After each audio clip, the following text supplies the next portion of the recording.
이야기입니다. 두 사람이 랍비에게 상담을 받기 위해 준비를 하고 있습니다. 한 사람은 그 마을에서 제일 가는 부자이고, 그리고 또 한 사람은 가난한 사람이었습니다. 상담을 받는 곳에 부자가 먼저 도착을 하여서 상담을 시작을 했지요. 상담 시간은 약 1시간 정도가 걸렸습니다. 상담이 끝마쳐지고 이제 가난한 사람이 두 번째 상담을 시작을 했습니다. 그리고 상담 시간은 약 5분 정도가 걸렸지요. 상담을 마치고 나온 가난한 사람은 화가 났습니다. 아니, 내가 가난한 사람이라고 깔보는 겁니까? 저 부자는 1시간이나 상담을 하고서는 왜 나는 5분밖에 상담을 하지 않는 겁니까?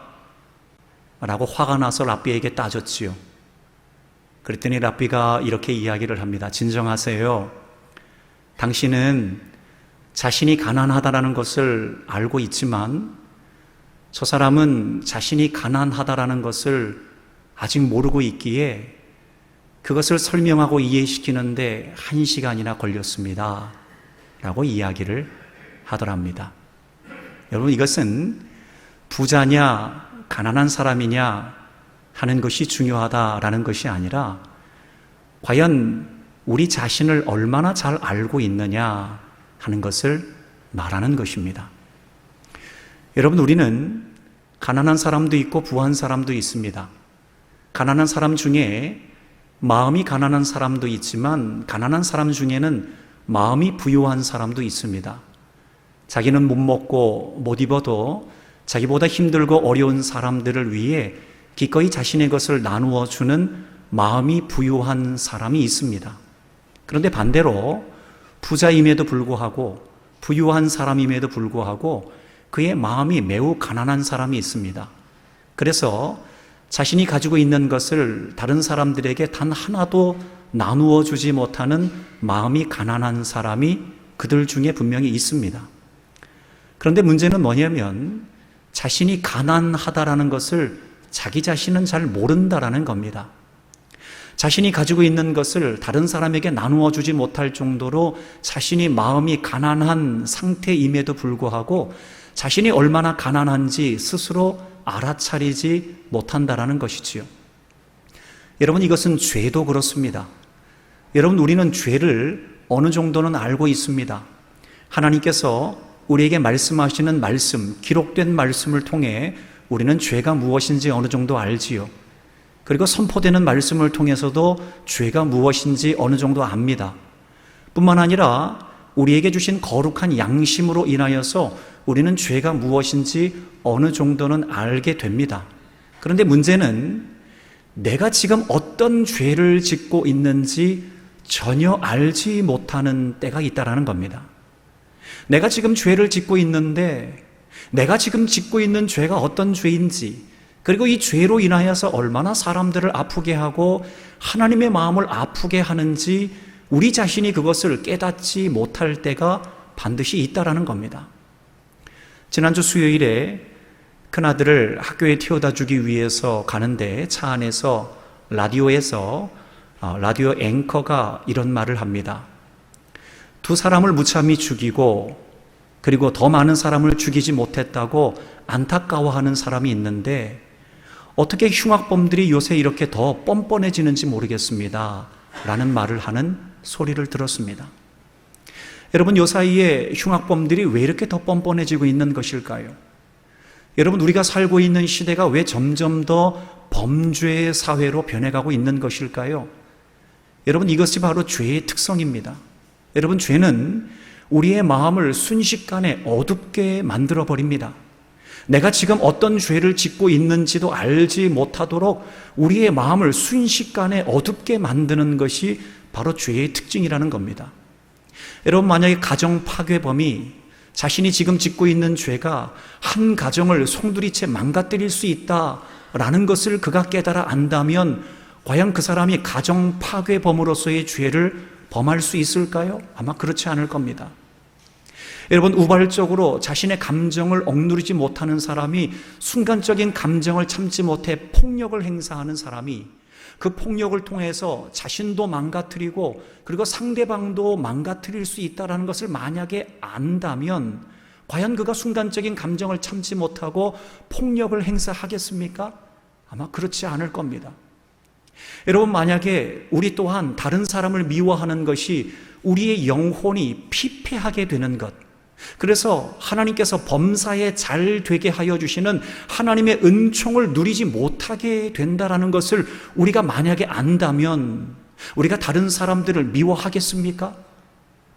여러분, 우리가 다른 사람들을 미워할 때 우리의 영혼이 피폐해져서 하나님께서 범사에 잘 되게 하여 주시는 은총을 누리지 못하게 된다라는 것을 우리가 전혀 알지 못하기에 우리는 끊임없이 다른 사람들을 미워하는 것입니다.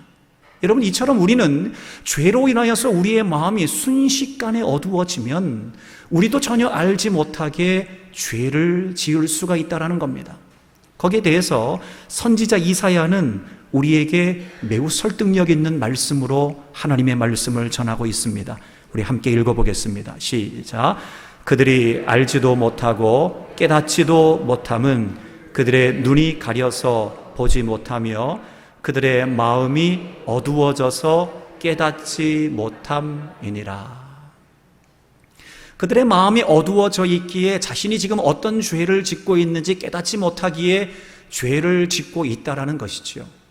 여러분, 그러기에 우리 예수님께서는 우리의 마음을 잘 살피라고 우리에게 부탁하고 계십니다. 왜냐하면 우리가 마음으로 생각하는 것이 언제 순식간에 행동으로 옮겨질 수 있는 줄 모르기에 우리의 마음을 잘 살필 수 있도록 노력해야 된다라고 예수님께서는 말씀을 하셨습니다.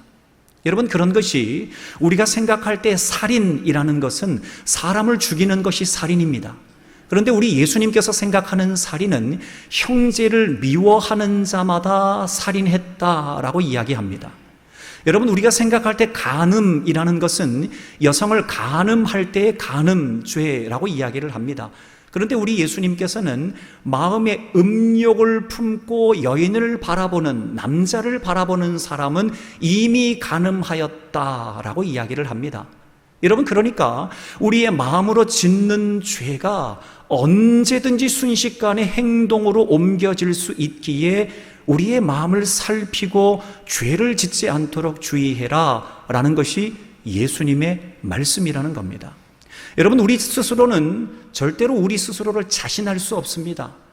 우리의 마음이 언제 마음에 있는 죄가 행동으로 옮겨질 수 있는지 우리도 잘 모르기에 우리는 어느 누구도 자신할 수 없습니다. 나는 그런 죄 짓지 않습니다. 저 사람은 그런 죄 지을지라도, 저 사람은 저런 행동할지라도 나만큼은 저런 죄 짓지 않습니다 라고 자신만만하게 자신이 죄를 짓지 않을 것이라고 단정지어서 말할 수 있는 사람은 아무도 없다라는 것입니다. 여러분, 오늘 말씀을 기록한 베드로가 그랬습니다. 여러분, 베드로는 예수님의 수제자였습니다. 그는 누구보다 예수님을 사랑하는 사람이었고 예수님 앞에 충성스러운 진실된 믿음의 제자가 되기 위해 애를 썼던 사람이었습니다. 그러다 보니 베드로는 예수님께서 너가 나를 3번이나 부인할 거야 라고 이야기할 때 그는 자신만만했습니다. 아이고, 예수님, 다른 제자들이 다 예수님 부인하고 배신할지언정 저만큼은 예수님 부인하지 않습니다 하고 호언장담하며 떳떳하게 죄를 짓지 않을 것이다 라고 단정지어 말했던 사람이 베드로였습니다. 여러분, 그런데 이 베드로가 예수님 부인하지 않았나요? 예수님 부인했지요. 3번이나 부인했습니다. 여러분, 베드로가 왜 그랬을까요? 순간적으로 죄로 인하여 그의 마음이 어두워졌기에 그는 그 죄를 막을 수가 없었던 것입니다. 여러분, 그런데 이것은 베드로만 그런 것이 아니라 우리도 그럴 수가 있다라는 것입니다. 한 교우분이 재미 반 그리고 기대하는 마음 반 하는 심정으로 주식을 투자하기 시작했습니다. 주식 투자를 하다 보니 휴대폰에 이제 주식 관련된 프로그램을 설치하게 되었지요. 여러분, 아시는 것처럼 주식은 그래프를 통하여서 올랐는지 내렸는지를 알 수가 있습니다. 그래서 이 교우분이 아침과 저녁으로 주식 프로그램을 보면서 그래프가 올라갔는지 내 주식이 떨어졌는지를 계속해서 확인하게 되었습니다. 그런데 아침과 저녁만 확인하던 것이 횟수가 늘어나 순간순간마다 휴대폰을 보고 있는 자신의 모습을 본 겁니다. 밥 먹을 때도 휴대폰을 들고 있습니다. 사람과 대화할 때도 주식이 어떻게 됐는지 계속해서 확인하게 된 것이지요. 이 교우분이 생각을 했습니다. 야, 이래서는 안 되겠다. 내 신앙에도 별로 도움이 안 되고 내 일상에도 별로 도움이 안 되겠다라고 생각을 해서 휴대폰에 있는 주식 프로그램을 내가 보지 않겠노라 하고 한 달간 끊기로 결단을 합니다. 여러분, 이분이 한 달간 잘 지킬 수가 있었을까요? 못했습니다. 3일 만에 포기했습니다. 깜짝 놀랐습니다. 3일째 되는 아침에 자기도 모르게 휴대폰을 열어서 주식 프로그램을 보고 있는 자기 자신을 발견한 겁니다. 자기는 절대로 한 달 동안은 주식 프로그램을 내가 보지 않겠다라고 결정을 하고 결단을 했지만 자기도 모르는 사이에 몸이 반응한 겁니다. 자신도 모르는 사이에 몸이 먼저 반응을 해서 휴대폰에 있는 주식 프로그램을 자기도 모르게 보고 있더라는 겁니다. 여러분, 이게 우리의 모습입니다. 여러분, 우리는 결심합니다. 결단합니다. 그런데 죄로 인하여서 우리의 마음이 순식간에 어두워지게 되면 우리가 결심한 것, 결단한 것 아무것도 아닙니다. 우리는 언제든지 베드로와 같이 예수님 3번이나 부인할 수 있고요, 신앙의 길에서 벗어날 수 있고요, 올바르다 생각하는 것들을 쫓아 행하지 못하게 되는 굉장히 연약한 모습을 볼 수밖에 없는 것이 우리의 모습이라는 겁니다. 다시 본문으로 돌아갑니다. 여러분, 그러면 베드로가 고민하지 않았겠습니까? 내가 왜 그럴까? 나 분명히 예수님의 수제자고, 그리고 내가 예수님을 사랑하는 사람인데 과연 내가 왜 예수님을 3번이나 부인했을까? 여러분, 베드로가 고민하지 않았겠습니까? 고민하는 중에 베드로는 비슷하지만 또 다른 사건을 경험하게 됩니다. 그 사건은 나면서 한 번도 걷지 못한 거린을 고치는 장면입니다. 베드로와 요한은 나면서 한 번도 걷지 못한 거린을 예수 그리스도의 권능으로 그의 병을 고쳐주게 되었습니다. 그리고 사람들 사이에 소문이 나기 시작했지요. 온 예루살렘 안에 소문들이 늘어가기 시작했습니다. 그래서 베드로와 요한이 인기를 한 몸에 얻게 되었지요. 많은 사람들이 베드로와 요한을 쫓게 되었습니다. 그것을 보고 있었던 제사장들과 사두개인들이, 야, 이래서는 안 되겠다. 저들이 기적을 행하는 것 때문에 사람들이 저렇게 많이 베드로와 요한을 쫓아가고 있는데 저들이 누구인지 한번 좀 조사를 해봐야 되겠다라고 생각을 해서 베드로와 요한을 소환하게 됩니다. 그리고 베드로에게 신문합니다. 그리고 조사합니다. 그리고 베드로에게 이와 같이 질문합니다. 야, 너 무슨 권세로 이런 일을 행하는 거야? 말하자면 너 이거 누가 시켜서 이런 일을 한 거야? 라고 베드로에게 질문을 한 겁니다. 여러분, 비슷한 상황이지요. 앞서 예수님께서 십자가에 달려 죽으시기 전에 여종이 베드로에게 너 예수님의 제자 아니냐라고 질문을 했습니다. 그런데 지금은 제사장과 사두개인들이 너 누가 시켜서 하는 것이냐라고 지금 똑같은 질문을 받고 있는 것입니다. 여러분, 그런데 앞서서 여종이 너가 예수 그리스도의 제자가 아니냐라고 물을 때 베드로는 예수님을 부인했습니다. 아닙니다. 나 그와 같은 사람이 아닙니다. 그와 같은 도당이 아닙니다. 라고 예수님을 3번이나 부인했지요. 그런데 이번에 제사장과 사두개인들 앞에서 그는 예수님을 부인하지 않았습니다. 부인하지 않고 그는 매우 담대하게 이와 같이 예수님을 선포하게 되었습니다. 사도행전 4장 8절과 10절 후반부에 여러분들이 베드로의 심정이다라는 생각으로 우리 이 말씀을 한번 읽어보겠습니다. 시작. 베드로가 성령이 충만하여 이르되 백성의 관리들과 장로들아, 너희가 십자가에 못 박고 하나님이 죽은 자 가운데서 살리신 나사렛 예수 그리스도의 이름으로 이 사람이 건강하게 되어 너희 앞에 섰느니라. 여러분, 베드로는 똑같은 상황 가운데 이전엔 여종 앞에서는 나 예수님 모릅니다 라고 말하며 예수님을 3번이나 부인했습니다. 그런데 이번에는 당신들이 죽인 예수 그리스도, 그러나 부활하신 예수 그리스도, 그 예수 그리스도의 권능의 이름으로, 능력으로 이 사람이 고침을 받게 되었습니다 라고 자신 있게 떳떳하게 이야기하는 자기 자신의 모습을 발견하게 된 겁니다. 여러분, 베드로가 생각하지 않았을까요? 아니, 내가 앞서서 여종 앞에서는 예수님을 3번이나 부인했는데 어째서 지금은 예수님을 부인하지 않고 이렇게 담대하게 예수님을 전할 수 있단 말인가? 베드로는 마침내 알게 되었습니다. 자신이 성령 충만하였기에 이것이 가능하게 되었다라는 것을 알게 되었습니다. 여러분, 이전에 여정 앞에 있을 때는 베드로는 성령으로 충만하지 못했습니다. 그랬기에 그는 예수님을 3번이나 부인했던 겁니다. 그런데 사두개인들 앞에서 그는 성령이 충만하였습니다. 그랬기에 그는 예수님을 부인하지 않고 그 사람들 앞에서 담대하게 예수 그리스도를 선포할 수 있었던 것이지요. 그러게 사도 베드로는 담대하게 이야기할 수 있었습니다. 사랑하는 성도 여러분, 여러분의 마음이 죄로 인해서 어두워질 수 있습니다. 그런데 죄로 인해서 어두워지지 않기 위해서는, 죄를 짓지 않기 위해서는, 저와 같이 예수님을 부인하지 않기 위해서는 여러분들 성령 충만해야 되겠습니다 라고 말하면서 오늘 본문 8절을 이야기하고 있는 것입니다. 우리 8절 말씀 함께 읽습니다. 시작. 근신하라, 깨어라, 너희 대적 마귀가 우는 사자같이 두루 다니며 삼킬 자를 찾나니. 오늘 사도 베드로가 근신하라, 깨어라 라고 말하는 것은 여러분 성령 충만하셔야 됩니다. 여러분 성령 충만하셔야 여러분의 마음을 죄로 인하여서 어둡게 만드는 마귀의 시험에 여러분들이 걸려 넘어지지 않습니다.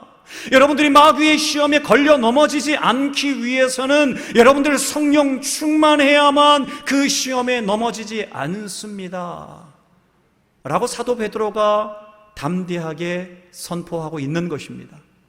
여러분, 이게 성령 충만입니다. 여러분, 이 성령 충만을 여러분들에게 더 잘 설명하기 위해서는 우리의 몸에 대해서 설명을 좀 해야 되겠습니다.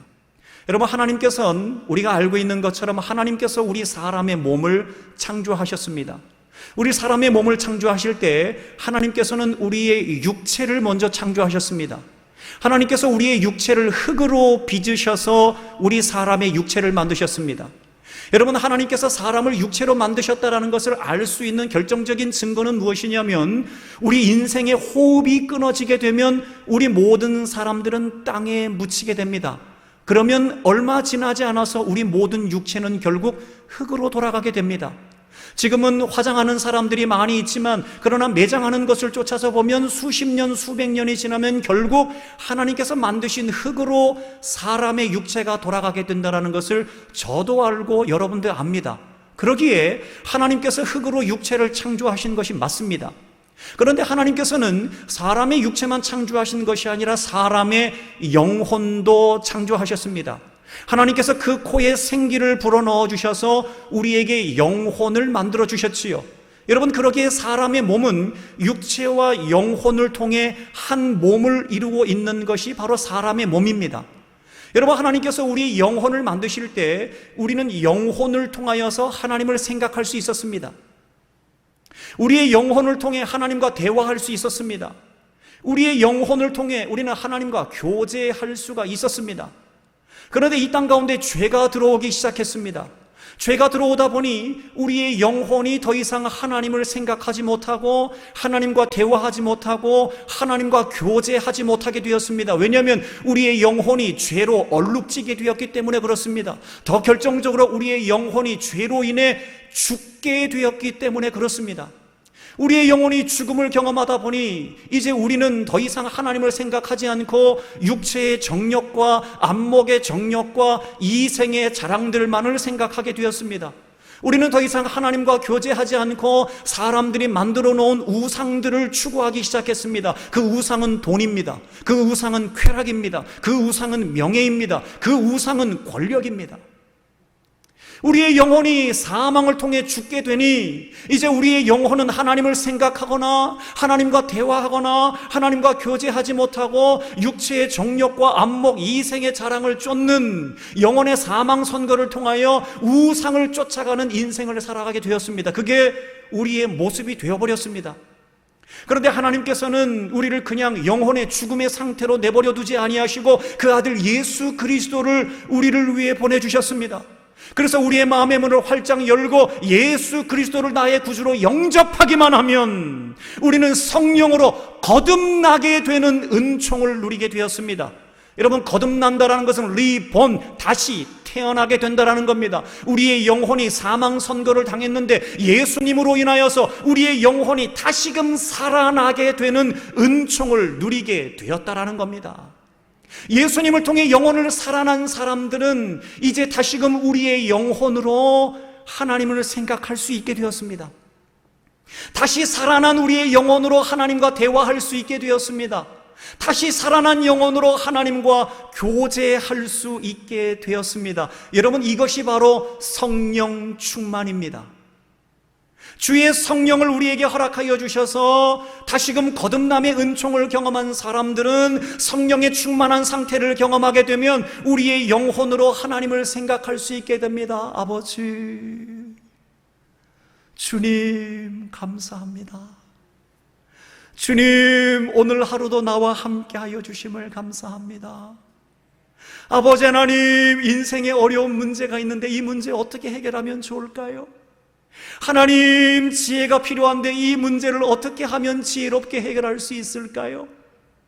우리는 영적인 거듭남의 은총을 경험하다 보니 우리의 인생의 순간순간마다 성령 충만한 은혜를 입게 되어서 우리는 하나님을 생각하여 주의 이름을 찾게 되었고 하나님과 대화할 수 있게 되었고 하나님과 교제할 수 있게 되었습니다. 그러기에 우리 마음 가운데 하나님의 음성을 들을 수가 있게 되었습니다. 사랑하는 아들아, 사랑하는 딸아, 걱정하지 마라. 매 순간마다 들려주시는 주의 음성을 통해 우리의 마음에 만족함과 기쁨을 누릴 수 있는 은혜를 허락하여 주셨습니다. 여러분, 이것이 성령 충만입니다. 여러분, 그래서 성령 충만한 은총을 경험하는 사람들은 완전히 하나님을 신뢰합니다. 하나님을 의심하지 않습니다.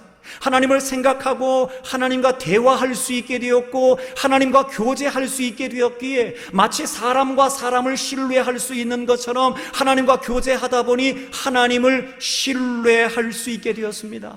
결코 나를 실수하지 않으시고 실패하지 않으시는 하나님, 나와 함께 하여 주심을 감사합니다. 완전히 하나님을 신뢰할 수 있는 믿음의 사람이 되었습니다. 여러분, 그러기에 성령 충만한 사람들은 인생의 고난과 어려움을 만나면 예전 같으면 하나님, 이 인생의 고난과 어려움 왜 나에게 주십니까? 하고 하나님을 원망할 수 있는데 성령 충만한 사람은 인생의 고난과 어려움을 만나면 이것까지도 하나님께서 나에게 주시는 은혜의 시간이라고 고백하게 됩니다.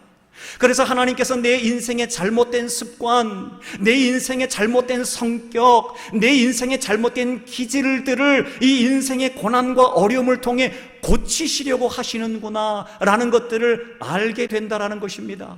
여러분, 그래서 성령 충만한 사람은 인생의 고난과 어려움을 만나게 되면 이렇게 고백합니다. 아, 하나님께서 이번에 고난과 어려움을 통해 내 급한 성격을 고치려고 하시는구나.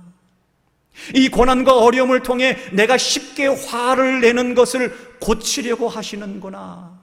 이 고난과 어려움을 통해 내가 지나치게 돈을 사랑하는 나의 잘못된 습관을 고치려고 하시는구나.